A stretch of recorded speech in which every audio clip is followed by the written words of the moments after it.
Welcome to the second of the Idea Center video scribes around the innovation process and all about making it happen. But this part two is all about the implementation process, making sure that the mechanisms are in place to drive bottom line benefit from the innovation mechanisms in the organization.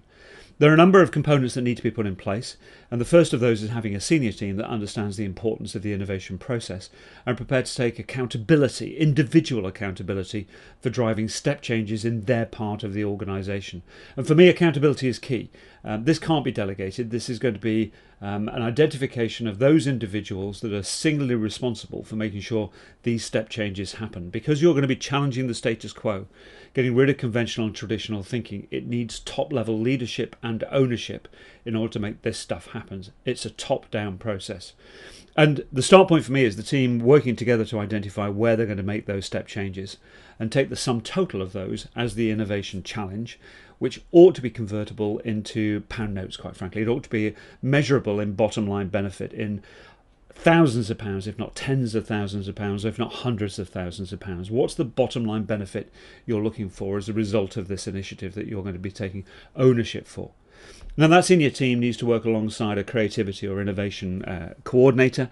That's someone who is looking to develop the subcomponents of the mechanisms that will deliver the service to the senior team to challenge their thinking. There's a series of mechanisms that are going to be put in place. There's some coordination required across the organisation. The quality of that creativity innovation coordinator is going to be critically important here. It needs to be someone who's knitted into the fabric. Maybe a member of the senior team, may not be a member of the senior team, but someone who's got access to all areas, if you like. They're going to work very closely with the team of creative facilitators. This is a small group of people. You only need 3, 4, 5, depending on the size of the organisation. I say a baseline is you need 3 facilitators in a modest sized organisation, but as you go through medium into larger corporates, you might need to be expanding that, and probably 1 per 75 to 100 members of staff for the larger organisations, but with a minimum of 2 or 3 within an organisation. These are the individuals that will apply the creative problem solving techniques as a service to the senior team that is taking accountability for the innovation change. You then need a pool of people that they can in turn draw upon that are prepared to get involved in the creative problem solving exercises. These are individuals that are right-minded, that get it, that are enthusiastic about driving change and step function change in particular, and a game to give it a go and play with the techniques. What we'll then do is potentially breaking down that innovation challenge into subcomponents. So each member of the senior team will own various sub-elements. There'll be a series of innovation sub-challenge, kind of creativity problem-solving sessions that will be held and convened in order to service those accountable challenge owners. So a challenge owner will come forward. We'll have no more than 5 people working with them. You need 1 highly skilled facilitator. And you then need to draw up to 4 maximum volunteers to get involved with those sessions as well. And ideally, you want a mix of people that you can draw upon, because you need a couple of people who are maybe close to the problem, that understand it, who can be deemed as experts, and ideally a couple of people who are quite naive to the process, because there's your creative gold dust. A session will never last more than 90 minutes. Target ought to be 60 minutes, but 90 minutes absolute max if you're dealing with people who are very familiar with these techniques. And the outcome of any one of those sessions ought to be an idea that is both novel and useful through the eyes of the challenge owner or the sub-challenge owner. Novel means they'd never thought of that before. Useful means they want to go and do something with it and explore it further in the organisation. Now, the idea that comes out will be fragile and needs to be incubated. It's the germ of an idea that needs to be developed by the accountable challenge owner, and they may choose to get a number of people involved in helping in that incubation process. But what they then have to do is to identify what the bottom line impact will be of that idea being implemented. Imagine it was implemented fully to maximum effect. What would the bottom line impact of that be, expressed again in terms of pound notes?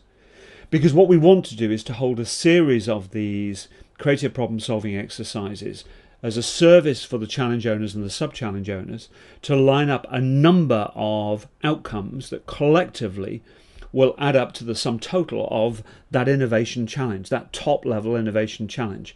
But that will be the integration, if you like, of a number of outcomes of sub-exercises on the lower order sub-problems that will drive and contribute towards delivering that top level benefit. Now, the beauty of this is that by quantifying the outcomes fully implemented of each of the novel and useful ideas that comes out, one can start to develop KPIs, key performance indicators. Clearly, if you generate ideas and do nothing with them, then what you've done is you've done the creative process, but you haven't driven the innovation process, and we need to make sure that comes through fully. So the ideation ratio is basically the sum total of the values of the bottom line impact of each of the idea generation exercises compared with the overall innovation challenge. Now that's the creative bit, if you like, the ideation ratio. You've then got to worry about how well is that being implemented, how well are those ideas being matured and developed and carried out, piloted maybe, and then implemented in the organisation, and that's the implementation ratio.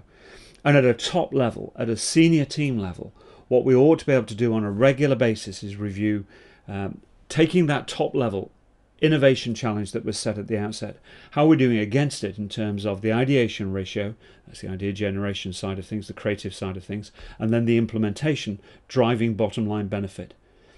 And we can split these two parts into the creativity and innovation elements of the overall package, because you can see that creativity is the essential driver behind the innovation process.